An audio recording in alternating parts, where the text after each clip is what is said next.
yo what, yo what, yo what, yo what, yo what, yo what, yo what, yo what, After the diagnosis, the first month is reorganization, the specialist appointments, the medication, the foundation of a new relationship with your own body that is now something you negotiate with rather than assume the how of daily life adjusted to account for new constraints. I watched my friend go through this, the complaints, he didn't make the adjustments he made without narrating them, the specific intelligence required for managing them without letting the management become the whole identity. The diagnosis of giving information, the clarity of a named thing, replacing the unnamed difficulty. He said it's strange, it's worse and better simultaneously. Worse because it's confirmed real with a name and a protocol. Bad because the unnamed difficulty was also real and harder to manage without the framework of understanding it.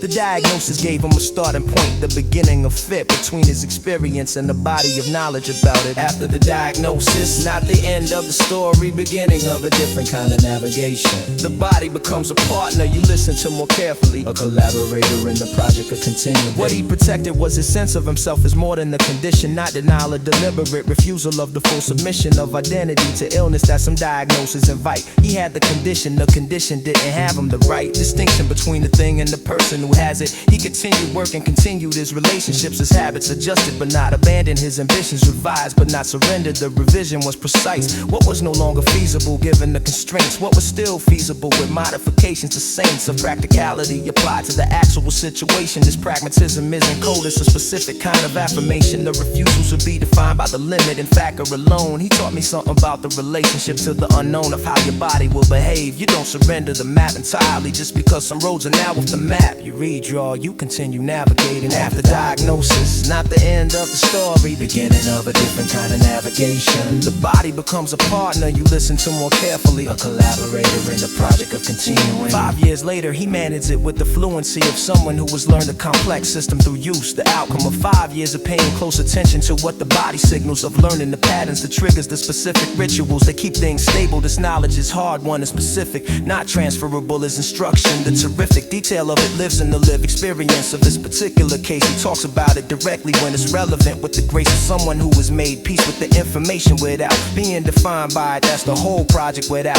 the performance of either suffering or triumph. Just a person continuing managing the limp for daily life, flowing around a new configuration. This track plays warm form for after the diagnosis, for the navigation that continues after the first word.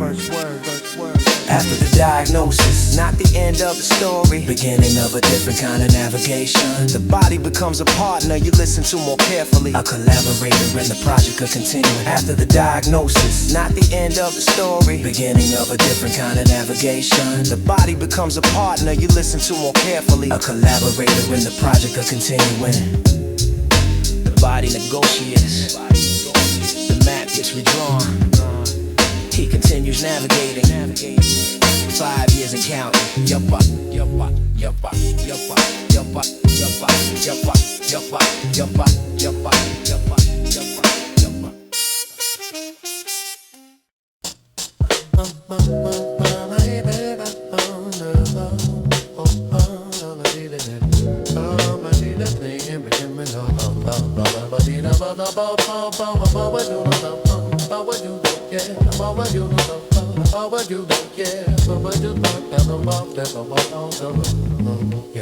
I started keeping a journal with 14 in a composition book, not because anyone suggested it, not from a class or a book on wellness practices, just because the thinking had outrun the space inside my head and needed somewhere to run where it wouldn't bounce back at me an answer. The journal didn't answer, that's what mattered. It received without responding, held without judgment, accepted the unfinished thought, the rough adjustment of language to experience that writing requires. I wrote badly at first, the overstatement defies of adolescent feeling described in whatever dramatic register I had available. I wrote through it the register, settled over years into something closer to accurate, the specific word instead of the approximate, the factual. Over to perform, the journal taught me that the daily practice of trying to say what I actually sat with rather than what sounded most like feeling. Letters to nobody, the journal no one reads, the record of the interior, the thing that meets the thought before it hardens into a position. Writing for yourself is the original tradition of knowing what you think by saying it somewhere. Yo. Yo, I've gone back to early journals sometimes and found myself surprised by what I knew then. The ground level clarity that the 14-year-old had about certain things before they accumulated bad habits of adult reasoning obscured him. He wasn't wiser, he was less defended. The terms of engagement with his own experience was simpler. This happened, this is how it felt. The filter of narrative of self-presentation wasn't thick yet. The journal let me see that, the unedited, the offset between the performed self and the written one. Over decades the gap is closed in some directions, run wider in others. The journal tracks it, that's the function. Not therapy, not art, to run in conjunction of the self and its own record. The ongoing check against the drifting that happens without the deck or the private page to return to. Yo, that return to, yo. Letters to nobody, the journal no one reads. The record of the interior, the thing that meets. The thought before it hards it into a position. Writing for yourself is the original tradition of knowing what you think by saying it somewhere. Yo, yo, yo, yo, yo, yo, yo. I have 30 years of composition books in a box. I don't read them often and I relics, not the locks on a museum of past feeling. They're the record that I kept, the evidence that I was there stored in my own handwriting, in my own imprecise language, getting more precise over the years. The price of the practice is only time, 15 minutes most days. The return is a mind that knows itself through the maze of its own experience, that has the habit of the page. The track plays warm for the composition books, the age of 14, and the first one for letters to nobody, for the writing that asks nothing back. That's the body of the work, the page, the pen, the private record held. Yeah. Letters to nobody, the journal no one reads. The record of the interior, the thing that meets. The thought before it hardens is into a position. Writing for yourself is the original tradition of knowing what you think by saying it somewhere. Letters to nobody, the journal no one reads. The thinking that continues, the thing it meets. The thought before it hardens is into a position. Writing for yourself is the original tradition of knowing what you think by saying it somewhere. Yo, yo, the page stays open, nobody reads it. The thing it continues, nobody reads it. Think it continues, nobody reads it. The think it continues, nobody reads it. The think it continues, nobody reads it. Yo. Night school starts at 6:30, the day shift just ended. The students arrive with the specific fatigue extended by the transition from the job to the classroom without a gap. You can tell the ones who've been at it since 7 by the map are tired and ascended posture. The coffee in the hand that won't get put down, but they're here, that's the first thing I understand. They made the choice to be here after everything the day required. The job, the mule, whatever waited at home. The tired body that had reasons to go anywhere else tonight. They're here anyway, that's not nothing. That's a fight against the easier option, chosen consistently enough to constitute a practice, to constitute the stuff of actual change. My mother went to night school for 3 years, associate's degree in accounting the fears she had about going back at 42, managed by the fact that the classroom had other people exactly at the exact same age and circumstance making the same bet. Night school, the second chance with a specific way. The classroom after the job, the learning that runs late. What it costs in time and energy, it pays in something harder to name. The knowledge that you chose this, that you went farther than the day required. That's yours, nobody takes it back. Night school, yeah. The instructor in her accounting class was a man named Reeve, young, recently credentialed, learning to teach. The leaves of his own uncertain, still visible in how he held the room. But he was organized, he prepared, he didn't assume his students were less capable because they were older or returning. He treated them as exactly what they were, people learning specific skills they decided they needed. Adults with work experience and judgment, the results of lives lived that he hadn't lived yet. That respect was returned to class, developed the kind of debt. Thought every that happens when the power in the room is distributed honestly, when the teacher doesn't presume to be the only one who knows something relevant. My mother talked about the class for years, the equivalent of what it meant to be taken seriously as a student at 42, after the years of being the most fluent person in the room in the workplace without the credential. Night school, the second chance with a specific way. The classroom after the job, the learning that runs late. What it costs in time and energy, it pays in something harder to name. The knowledge that you chose this, that you went farther than the day required. That's yours, nobody takes it back. Night school, She got the degree in May, walked across the stage at 45. Her kids in the audience, a sister who driven 3 hours to arrive. I was 19 and I thought I understood what it meant. I understand it better now. The specific content of what it takes to finish something you started under pressure. To hold a commitment across 3 years of the regular obstacles that life puts between intention and completion. This track hits for her, for night school, for the legion of people in those classrooms after their shifts choosing to go far. Night school, the second chance with a specific way. The classroom after the job, the learning that runs late. What it costs in time and energy, it pays in something harder to name. The knowledge that you chose this, that you went farther than the day required. That's yours, nobody takes it back. Night school, yeah. Night school, the second chance with a specific way. The classroom after the job, the learning that runs late. What it costs in time and energy, it pays in something harder to name. The knowledge that you chose this, that you went farther than the day required. That's yours, nobody takes it back. The class ends at 9. The parking lot empties. She made it again. May comes eventually.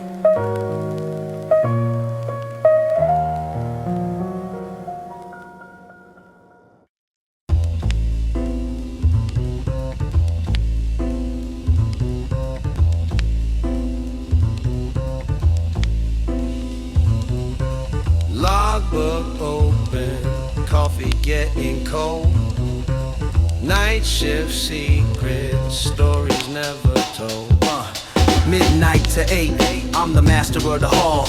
Watching for the shadows on the laboratory wall. In the corporate sanctuary where the data never sleeps. Managing the vigil and the watch that I keep. The lobby's made of marble with a vaulted ceiling high. Underneath the shadow of a silent New York sky, I see the blinking lights upon the server room door, representing all the secrets on the 42nd floor. I'm reading through a manual just to keep the focus tight. Navigating through the middle of the simulated night. I hear the H for air breathing like a monumental lung. While the history of the business is a song that's never sung. It's a vertical isolation 20 floors above the street, where the urban logic and the cold computers meet. I keep the observation sharp and the spirit feeling calm, while the silence of the building is a particular kind of bomb. Night shift guard, the sentinel of stone. The sentinel of stone. Managing the kingdom in a world of my own. From the basement levels to the rooftop rail. Yeah, keeping up the vigil that will never fail. Past the cleaning crew with 2 with the mops and the carts, managing the labor and the architectural parts of a daily maintenance and a seasonal grace. Finding the tranquility in this particular space. We trade a quiet nod as they head into the freight. Managing the schedule and the heavy hand of fate. I see the city lights glowing through the panoramic glass. Watching all the hours and the taxi cabs pass. Every elevator's empty with a mirror on the wall, reflecting on the person in the middle of it all. I check the perimeter with a flashlight in the hand, translating all the signals of this mechanical land. It's a monumental silence, a tranquility is still. Suspending the reality and entering the real of a nighttime occupation and a solitary pride, while the spirit of the building is along for the ride. Night shift guard, sentinel of stone. Sentinel of stone. Managing the kingdom in a world of my own. From the basement levels to the rooftop rail. Yeah, keeping up the vigil that will never fail. By 6 a.m. the lobby is beginning to awake, with the early morning rhythm and the moves the people make. I see the first executives with the badges and the suits, managing the business and the institutional roots. I sign the final entry in the logbook at the desk, closing out the evening in the schedule so grotesque. I head back to the elevator to rhythm of the floor, closing the facility, the heavy metal door. But I carry all the quiet in the marrow of the bone, a spiritual protection that the daytime never owns. Even in the middle of the rush hour crowd, when the voices of the friction are becoming too loud, I can retreat to the lobby in the back of my mind, leaving all the bitterness and the chaos behind. Night shift logic getting me through another day, with the pride of the sentinel and the prayers that I say. Night shift guard, the sentinel of stone. Sentinel of stone. Managing the kingdom in a world of my own. From the basement levels to the rooftop rail. Yeah, keeping up the vigil that will never fail. Night shift guarder, sentinel of stone. Sentinel of stone. Managing the kingdom in a world of my own. From the basement levels to the rooftop rail. Yeah, keeping up the vigil that will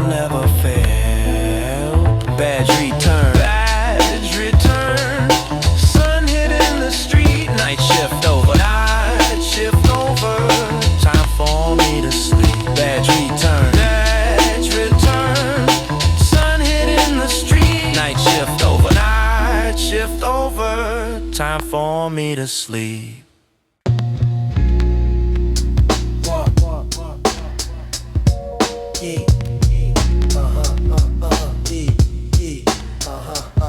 Steam rising from the iron, hiss in the air. When they're in the building, weight we have to bear. The steam rising from the iron, hiss in the air. When they're in the building, weight we have to bear. It's January 15th and the mercury is low, underneath the shadow of the heavy Brooklyn snow. I'm sitting by the radiator with a blanket on the knee, while the rhythm of the boiler is the only melody. I see the frost upon the window in a geometric crawl, representing all the secrets that are hidden in the wall. I'm reading through the classics just to keep the mind warm, managing the pressure and the architecture of the storm. The asphalt is buried under 6 inches of white, while the city of the dreamers is tucked into the night. I hear the radiator clicking like a chronological code, while the buses are struggling at the bottom of the road. It's a monumental silence of tranquility, you're cold, finding a perspective that is never getting old. I keep the focus tight and the spirit feeling calm, while the heat from the iron is a particular kind of bomb. Radiator hiss, the rhythm of the steam, finding the tranquility in the middle of the dream. From the boiler room levels to the 4th floor front, managing the winter and the heavy seasonal brunt.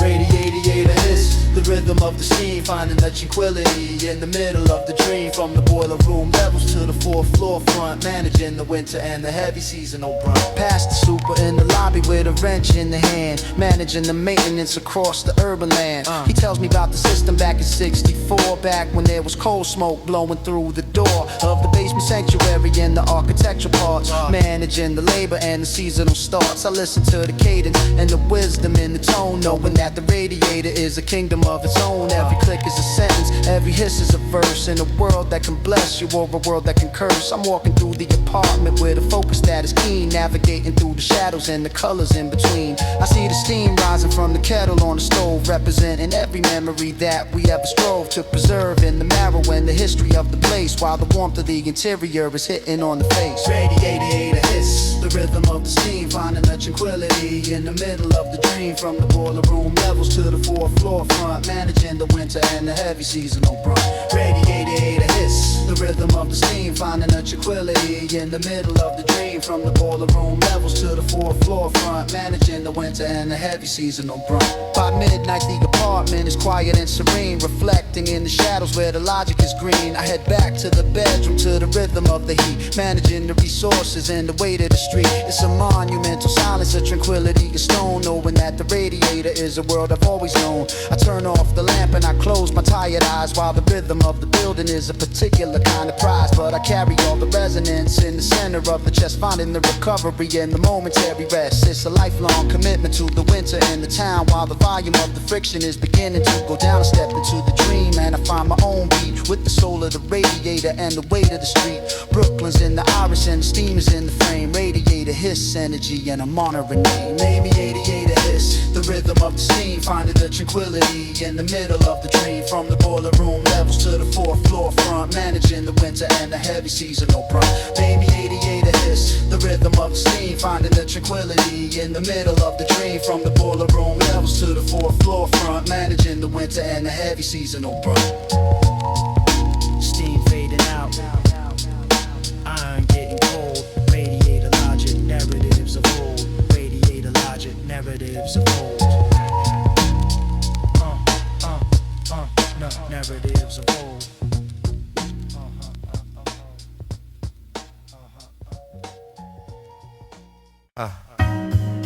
Yo, you can't ignore, yo, yeah, you can't ignore, yo, you can't ignore, yo, you can't ignore, yo, you can't ignore, yo,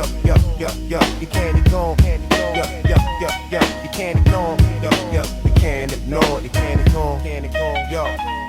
My father's hands knew things his mouth didn't say. The feel of a bearing going bad the particular way a belt sounds when it's 2 weeks from failure. The temperature of an engine that's running right versus the temperature of one that's working against itself. This knowledge, live below language in the accumulated college of 10,000 hours of attention to metal emotion. He passed some of it to me through the same notion, not explanation, demonstration. The patient waiting for me to feel what he felt. The calibrating of my attention to the object until I started to hear it. I never got as good good as him. The year of apprenticeship I had was not as sturdy, but I carry enough to know when something's hurting in the machine, to know the difference between sounds that mean nothing and sounds that mean the grounds for stopping before the worst thing happens. The mechanic's son, not a mechanic, something in between. Enough of the knowledge to read the machine, enough of the father to know what the hands are for. The tool knowledge lives in you, you can't ignore.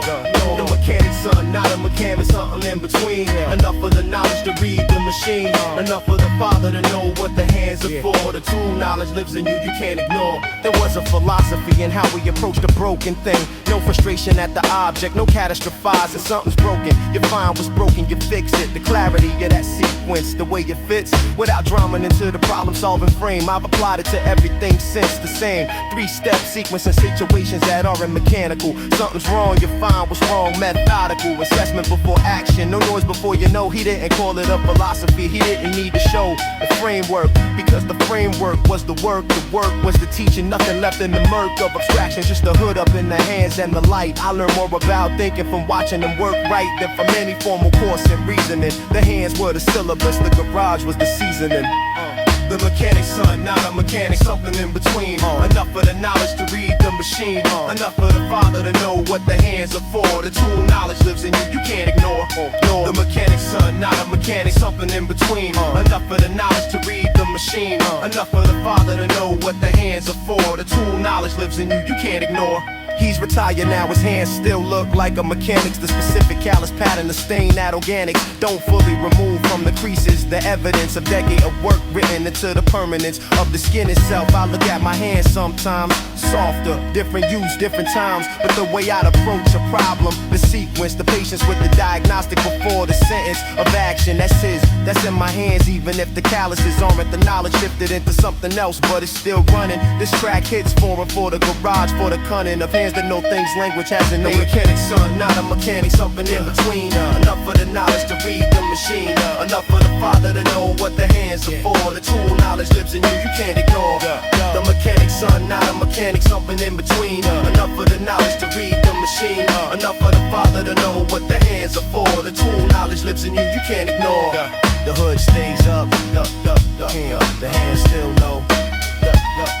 The garage is quiet, the knowledge run, knowledge run.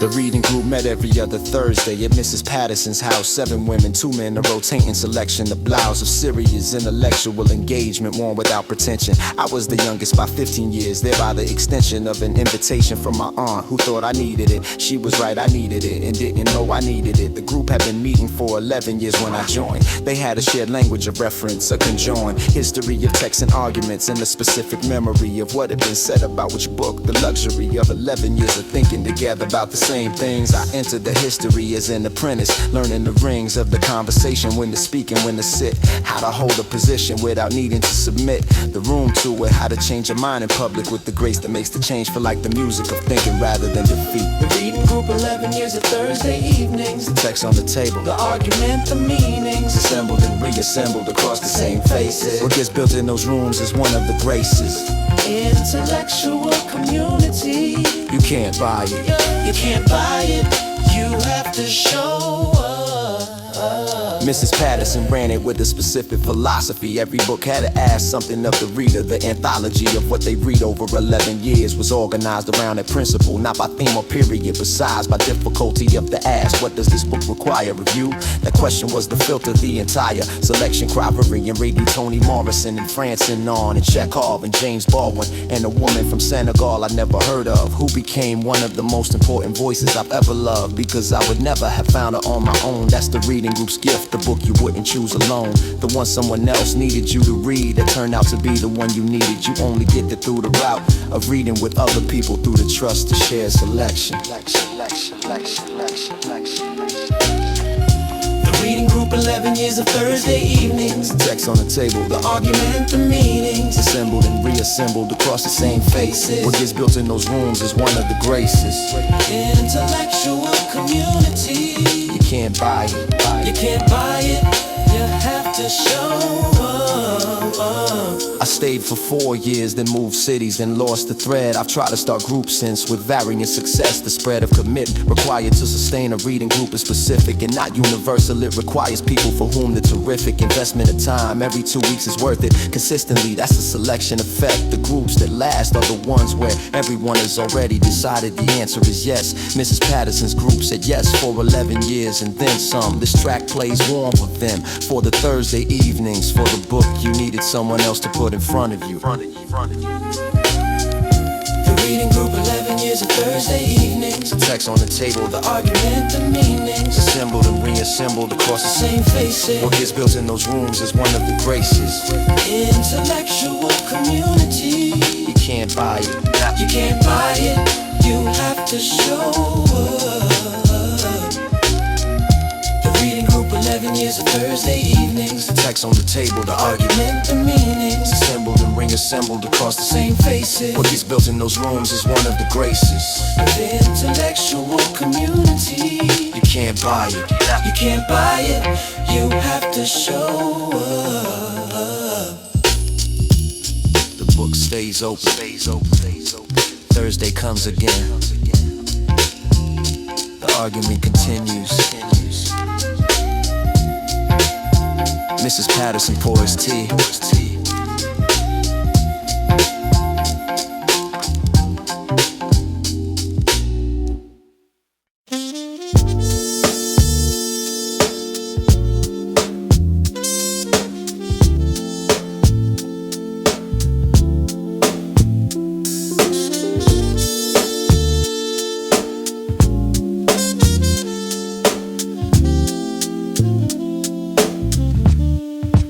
What the water knows about you, it learns quickly. Whether you were tall, young, or whether the prickly. Fear of it was never addressed in childhood. The poor remembers what the neighbor understood about who got lessons and who didn't, and why.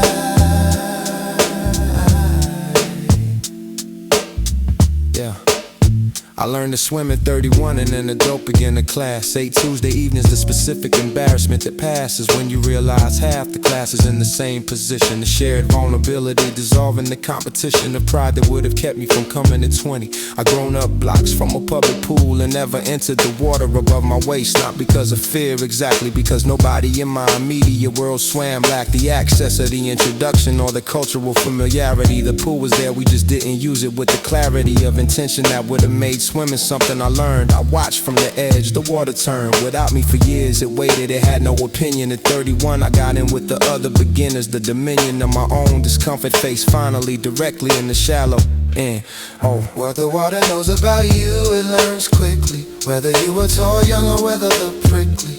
Fear of it was never addressed in childhood. The poor remembers what the neighbor understood about who got lessons and who didn't, and why.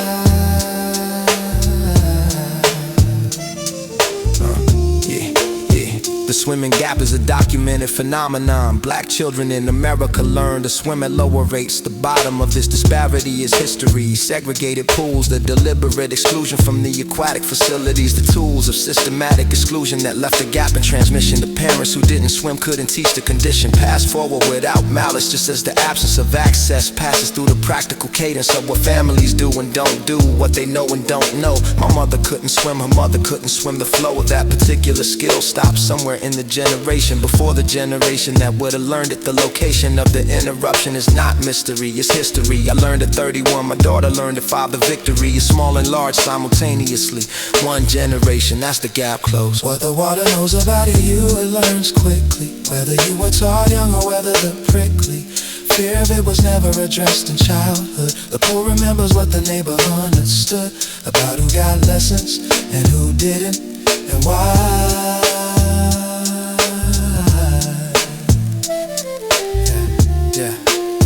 She moved through water like she was born to it. Where she was in a sense, because I made sure of it. Because the gap that ran through my family line ended with me, ending it deliberately. The pool on Saturday, the fee of the lessons, the watching her become someone, the water recognizing my mother watched her once. Undone a little by what she was seeing, she didn't say much. She didn't have to, this track plays warm for that, for the touch. A water on a child who got the lessons her grandmother didn't. For the closing the gaps, it took too long. For the distance. Yeah. Well, the water knows about you, it learns quickly. Whether you were taught young or whether the prickly fear of it was never addressed in childhood. The poor remembers what the neighbor understood about who got lessons and who didn't, and why.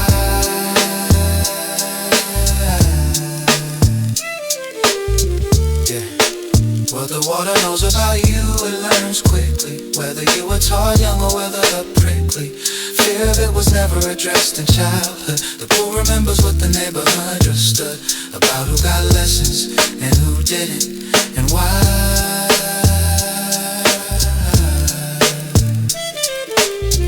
Yeah.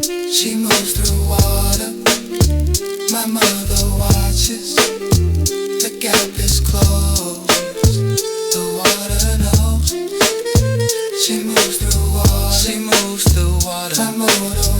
My mother watches. The gap is closed, the gap is closed. The water knows, the water knows.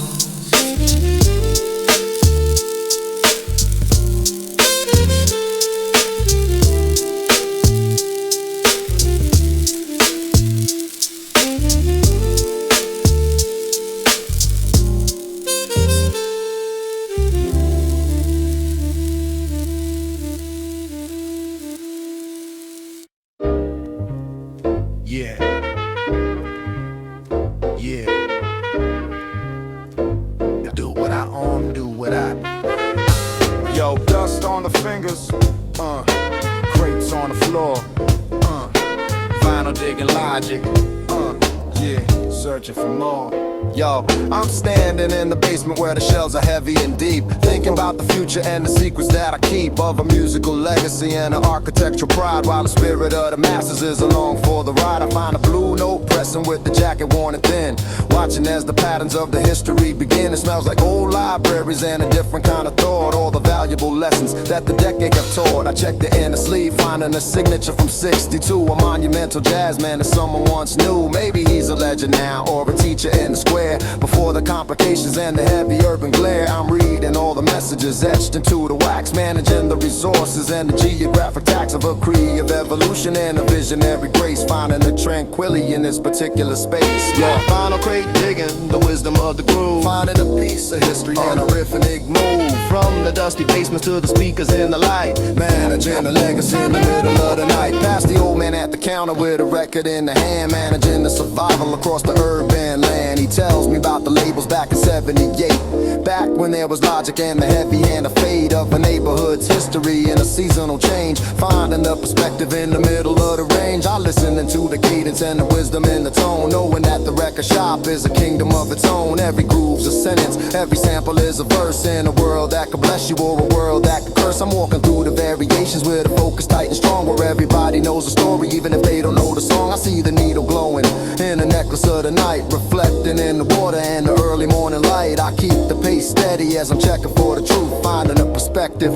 and the habits of the youth. Vinyl crate digging, the wisdom of the groove, finding a piece of history and a Rick move. From the dusty basements to the speakers in the light, managing the legacy in the middle of the night. By midnight, I'm back in the apartment on the hill, while the city is awake and the logic is still. I lay out all the records on the table in the room, watching as the seeds of the inspiration bloom. I close the heavy journal and I feel the weight of time, building up the legacy and the texture of the rhyme. It's a lifelong relationship, a commitment to the craft, writing out the chapters and a visionary draft of a narrative that's rooted in the archival gold, a material inheritance that's never getting old. I step to the window and I watch the city breathe, seeing all the patterns that the traffic tracks weave, digging logic, getting me through another week with the wisdom of the masters and the truth that I seek. I turn on the lamp and I find my own beat with the soul of the vinyl and the weight of the street. Vinyl crate digging, the wisdom of the groove, finding a piece of history on a rhythmic move. From the dusty basement to the speakers and the light, managing the legacy in the middle of the night. Vinyl crate digging, the wisdom of the groove, finding a piece of history on a rhythmic move. From the dusty basement to the speakers and the light, managing the legacy in the middle of the night. Needle drops, static in the air, vinyl digging logic, you're always really there.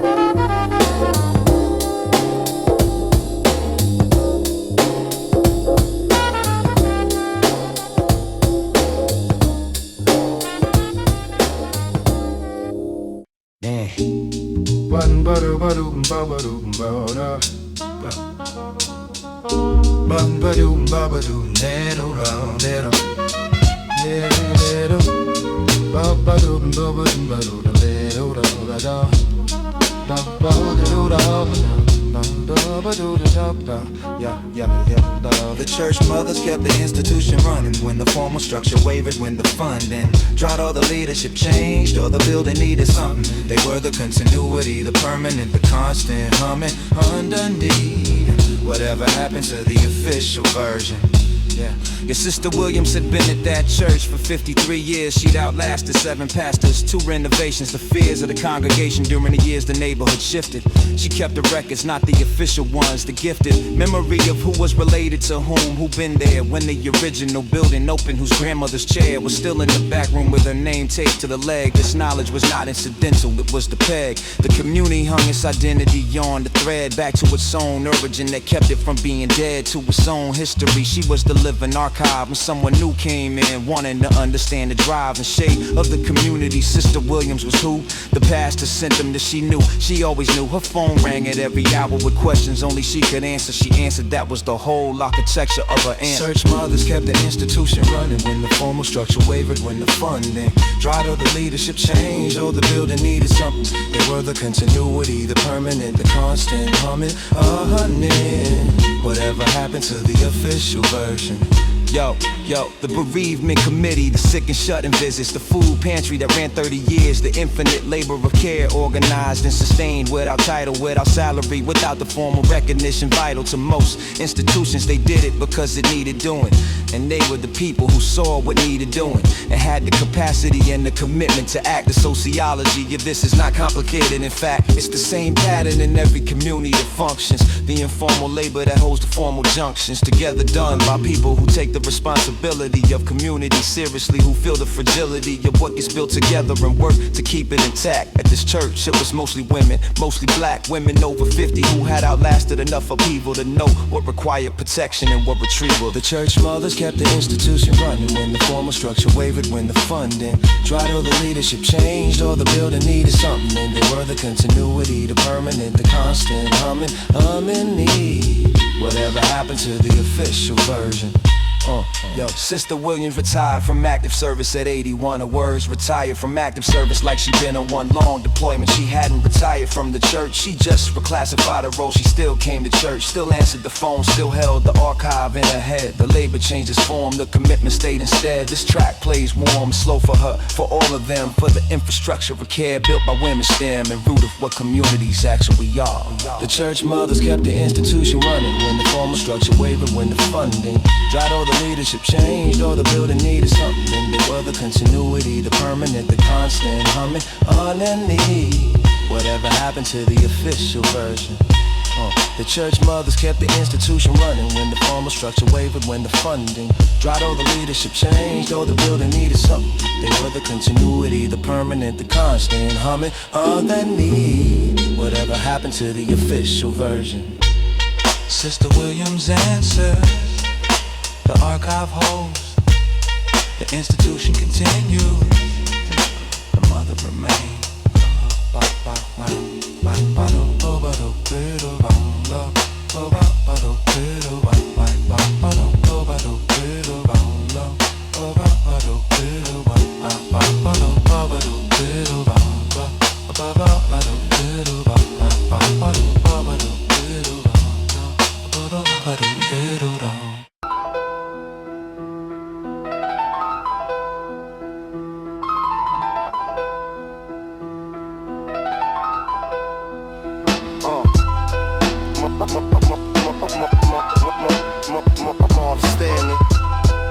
Steel